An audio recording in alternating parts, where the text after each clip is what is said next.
I am sitting in a cozy cafe, my hands wrapped around a warm cup of coffee. Outside the window, the city moves quickly, cars rushing, people walking, the world alive. But here, inside, everything feels quiet. Too quiet. I glance down at my phone resting on the table. The screen is dark, but my eyes stay on it. I'm waiting for a message from John, my boyfriend. Suddenly, my phone vibrates. The sound is small, but it feels loud in my chest. I pick it up quickly and open the message. It's from him. I'm busy. Talk later. 4 words. That's it. No, how are you? No, I miss you. Just a simple, distant reply. I stare at the message for a moment. My heart sinks. I try to tell myself it's fine. He's busy, I think. But deep inside, I can't help but wonder, am I not enough for him? I take a deep breath and sip my coffee, trying to push the thoughts away. But they keep coming back, louder each time. I remember the beginning of our relationship. It feels like a story from a different time, a happier one. We met at a park on a sunny afternoon. I was reading a book under a tree, and he was walking his dog. The dog, a playful golden retriever, ran over to me and started wagging its tail. I looked up, and there he was, tall, smiling, and holding the leash. Sorry about Max, he said, laughing. He loves meeting new people. I smiled back. That's okay. He's friendly. We talked for a while. About books, about dogs, about life. His voice was warm, his eyes kind. I remember thinking, this is someone special. From that day, we started seeing each other more often. First, it was small things, a coffee here, a walk there. Then, real dates. Dinner at a nice restaurant. Movies at the cinema. He always made me laugh. But now, things feel different. The laughter is rare. The messages are short. The time together feels less. I put my phone down and stare out the window. People outside are smiling, holding hands, talking. I wonder, are they happy? Or do they feel like me? I pick up my coffee again, the warmth comforting my cold fingers. My mind drifts back to John. In the beginning, he used to text me every morning. Good morning, beautiful. Those words made my day. Now, mornings feel empty. No texts. No phone calls. Just silence. I try to think of the last time we had a real conversation. Not about work or plans or the usual things. A conversation about us. About how we feel. It's hard to remember. A few weeks ago, we went out for dinner. I picked a nice place, one I knew he would like. I dressed up, hoping to surprise him. But during the meal, he was on his phone most of the time. Do you like it? I asked, hoping for some connection. It's fine, he said without looking up. That moment hurt, but I smiled anyway. Maybe he's tired, I thought. Maybe next time will be better. The cafe door opens, and a cold breeze comes in. I shiver and pull my jacket tighter. A group of friends walks in, laughing and talking loudly. They look so happy, so carefree. I wonder, is that what I'm missing? Am I trying too hard to make him happy? What about my happiness? My phone vibrates again, breaking my thoughts. My heart jumps, but when I look, it's just a notification from a shopping app. Disappointment washes over me. I set the phone down and rest my chin in my hand. My coffee is almost finished, but I don't feel like ordering another. I think back to John's smile, the way it made me feel safe. Now, it feels like that smile is miles away, hidden behind short texts and busy days.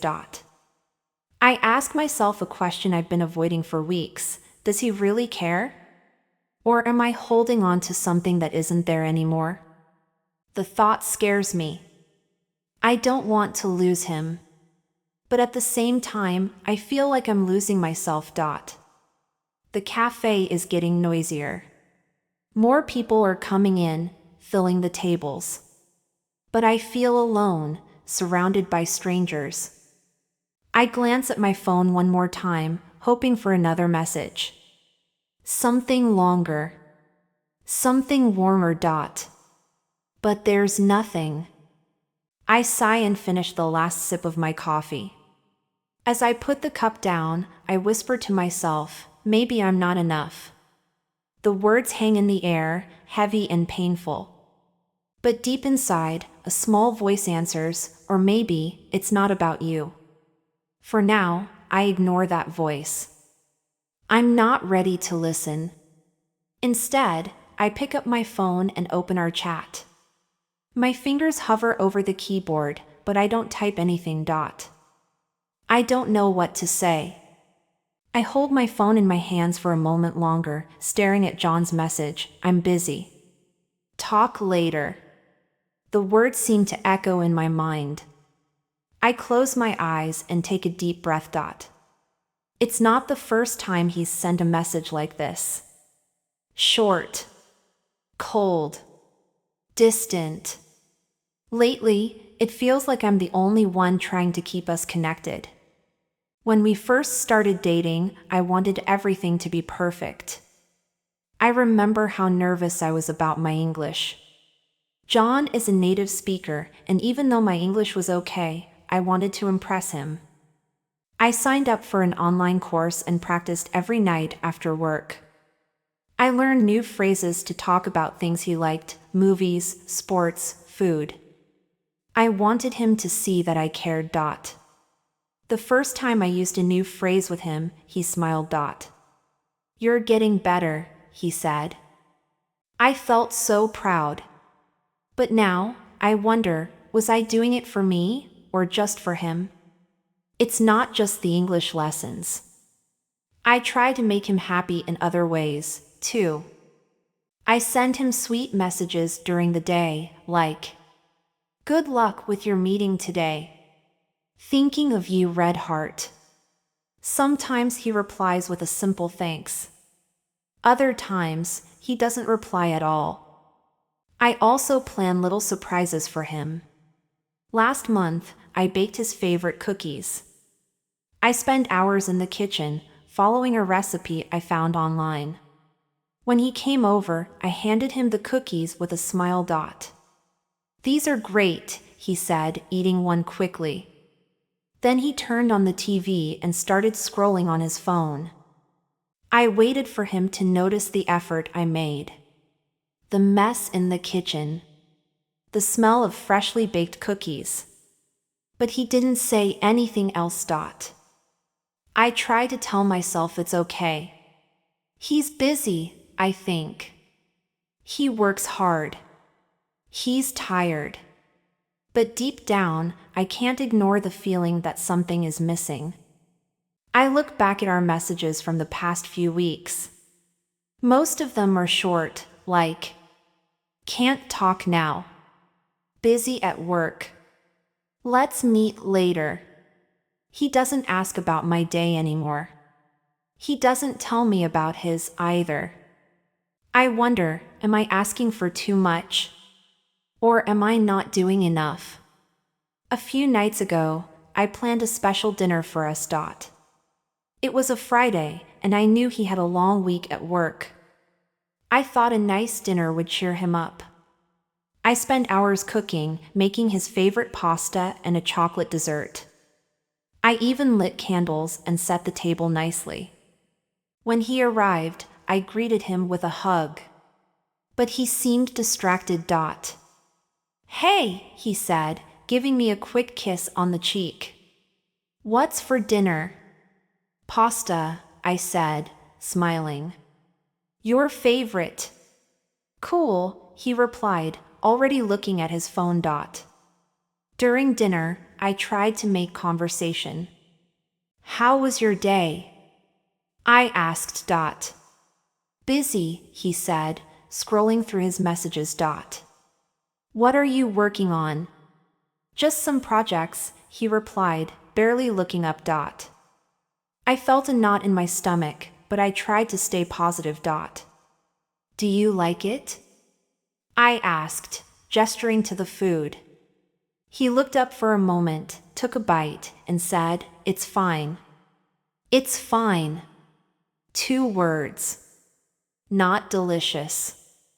Not amazing. Just fine.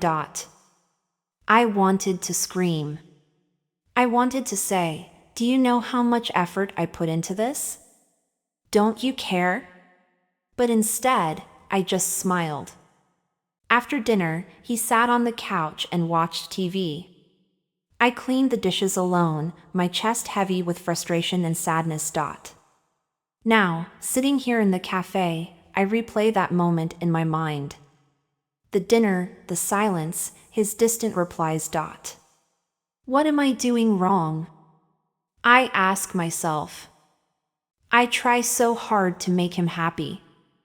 I give him my time, my energy, my love. But he gives so little in return. Is it my fault? Am I not interesting enough? Not pretty enough? Not smart enough? I think about the girl I used to be before I met John.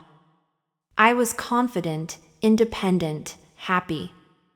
I didn't spend hours doubting myself or wondering if I was enough. But now, every time he ignores my messages or gives me a short reply, a small piece of that confidence disappears.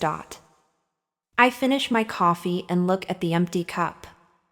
It feels like a metaphor for how I feel, empty. The cafe is getting louder as more people come in. I see a couple sitting at the table next to mine. They're laughing and sharing a dessert. The man leans over and wipes a bit of chocolate from the woman's cheek. I look away quickly, feeling a sharp pain in my chest. I don't want to compare myself to them, but I can't help it. Why can't we be like that anymore? I pull out my phone and open our chat again. My fingers hover over the keyboard. I want to ask him something. Something simple, like, Do you still love me? But I can't. The words feel too heavy. Too real. Instead, I type, Are you free tonight? And I wait. I stare at my phone, waiting for John's reply to my message, Are you free tonight? Minutes pass. 10, 20, 30. But there's no response. I put the phone down on the table and try to distract myself. I pick up a magazine, flip through the pages, and take a sip of water. But my mind keeps wandering back to him. Finally, I tell myself, maybe he's just busy. The thought feels hollow. The next morning, I wake up early with an idea. John has been stressed lately, or at least that's what he tells me. Maybe a little surprise will cheer him up. Something thoughtful. Something that shows I care. I head to his favorite coffee shop and order his usual, a latte with extra foam and a sprinkle of cinnamon. As I wait for the drink, I notice a small shelf of gift items. My eyes land on a leather notebook, simple but elegant. Perfect, I think, imagining his smile when he sees it. I arrive at his office around 11 a.m. The building is tall and modern, with large glass windows reflecting the bright morning sun. My heart races as I step inside, holding the coffee and the gift bag. I've never been to his office before, but I've heard him talk about it. He works on the 3rd floor. I take the elevator up, feeling a mix of excitement and nerves. The elevator doors open, and I step into a hallway.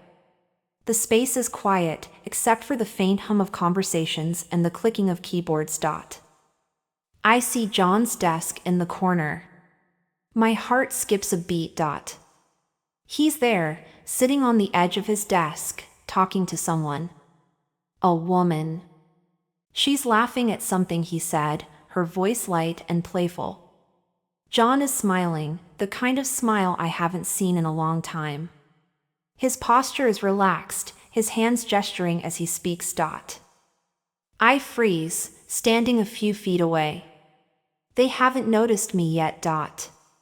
For a moment, I tell myself, it's nothing. They're just talking. But then I hear her say, "You're so funny, John." And he laughs. I take a step closer, unsure of what to do. My hands tighten around the coffee cup and the gift bag. And then, I hear him say something that stops me in my tracks. She's too much sometimes. The words hit me like a punch in the stomach. I don't need to ask who he's talking about. I know it's me. I step back quickly, trying to stay out of sight. My heart is racing, my face hot with embarrassment and pain. I look at the coffee and the gift bag in my hands. Suddenly, they feel heavy. Pointless. Without thinking, I turn around and walk back to the elevator. The doors close behind me, and I lean against the wall, trying to catch my breath.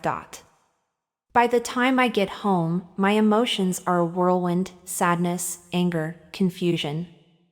I set the coffee and the gift bag on the kitchen counter and sink into a chair. His words replay in my mind: she's too much sometimes. What does that mean? Too much what?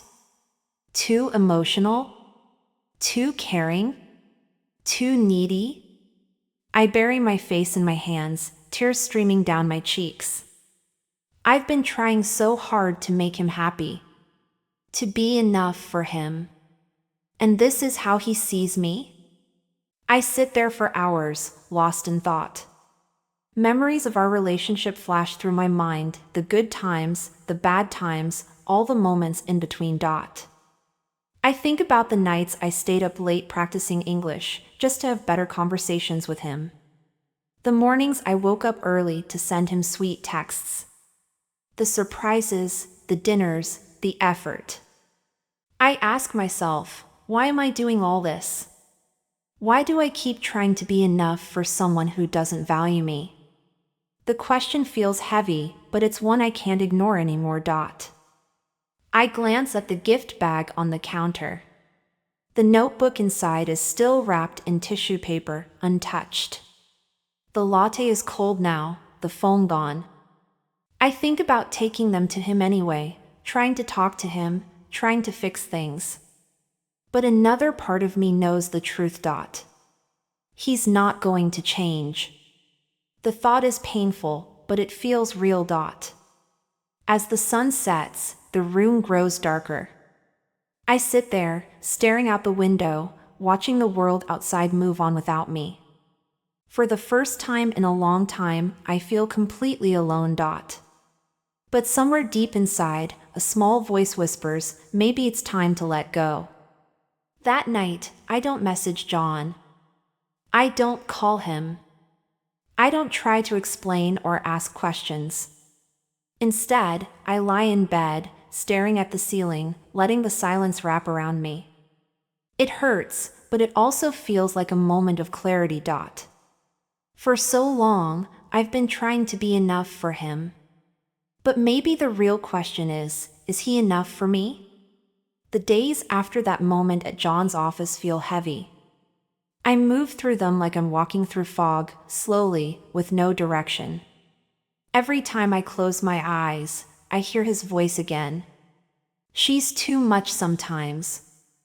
The words repeat over and over, like a cruel echo. I stop checking my phone as often. For once, I don't wait for John to text me. He doesn't dot. At first, it hurts. I keep thinking, maybe he'll call. Maybe he'll explain. But deep down, I know he won't. The silence gives me space to think. And as the days pass, the fog starts to lift. I sit at my kitchen table one morning, staring at the notebook I bought for him. It's still in the gift bag, untouched. The coffee cup from that day is gone, but the notebook remains, a reminder of everything I tried to do for him. For the first time, I see the truth clearly. I've been trying to fix something that isn't mine to fix. I've been bending over backwards, trying to be enough for someone who never gave me the same effort. I take a deep breath and reach for my phone. I open our chat and start typing. I deserve someone who values me. Goodbye. I stare at the message for a moment, my heart pounding. Then, I press send. It's done. Before I can second guess myself, I go to his contact and block his number. The screen blinks, and his name disappears from my list. I set the phone down, feeling an unexpected wave of relief. For the first time in weeks, maybe months, I feel like I can breathe. The next day, I wake up early.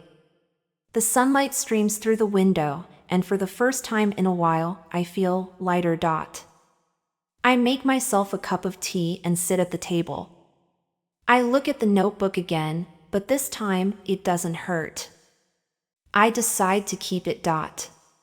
It's not a gift for John anymore. It's a gift for me. A blank notebook, ready for new beginnings. Later that week, I do something I've been thinking about for a long time. I sign up for an English course at the community center. I've always loved learning, but I used to do it for John. I wanted to impress him, to make our conversations easier. Now, I'm doing it for me. The first class is on a Wednesday evening. I'm nervous as I walk into the building, clutching my notebook and pen. The classroom is bright and welcoming, with posters on the walls and a friendly teacher at the front. There are about 10 other students, all of them smiling and chatting softly. I take a seat near the middle of the room and open my notebook. The teacher begins with introductions. Hi, everyone. My name is Sarah, and I'll be your teacher this semester. Let's go around the room and introduce ourselves. Tell us your name and why you're learning English. When it's my turn, I feel my cheeks flush. I take a deep breath and smile. Hi, my name is Anna. I'm learning English because I want to travel and meet new people. It feels good to say it out loud. As the class goes on, I find myself enjoying it more than I expected. The teacher is kind and patient, and the other students are supportive. During a group activity, I pair up with a man named David. He's about my age, with kind eyes and an easy smile. We work together to practice a dialogue, taking turns asking and answering questions. Where are you from? He asks, his accent soft but clear. I'm from here, I reply. And you? I'm from Canada, he says. I moved here last year. We continue the exercise, laughing whenever one of us makes a mistake. By the end of the class, I feel a warmth in my chest that I haven't felt in a long time. As I leave the classroom, David walks beside me. You did great today, he says, smiling. Thank you, I reply. You too. Outside, the night air is cool and refreshing. I look up at the stars and feel something I haven't felt in months, hope. Over the next few weeks, I start to notice small but meaningful changes in myself. I wake up earlier, excited for the day ahead. I spend less time on my phone and more time on things that make me happy, reading, cooking, practicing English. I smile more. I laugh more. And I realize something important. Being enough isn't about how others see me. It's about how I see myself. One evening after class, I sit at my kitchen table with my notebook. I open it to the first blank page and start writing. Dear future me. Today, I learned something new. I learned that I am enough. Not because of anyone else, but because of me. I deserve happiness, love, and respect. And I promise to give those things to myself first. I close the notebook and smile.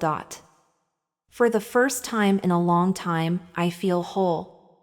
In my next class, David and I end up sitting together again. As we work through another exercise, he turns to me and says, "You seem happier these days." I pause, surprised by his observation. Then I nod. "I think I am," I say. He smiles, and I feel a warm glow in my chest. It's not about him or anyone else.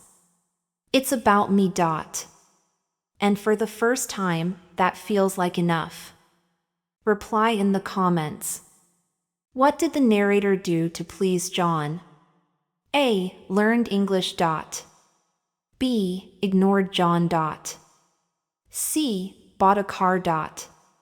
What did John say about the narrator at the office? A. She's amazing. B. She's too much sometimes. C. She's perfect. Have you ever been in a similar situation? Share your story in the comments below. Subscribe for more stories and practice English while feeling inspired.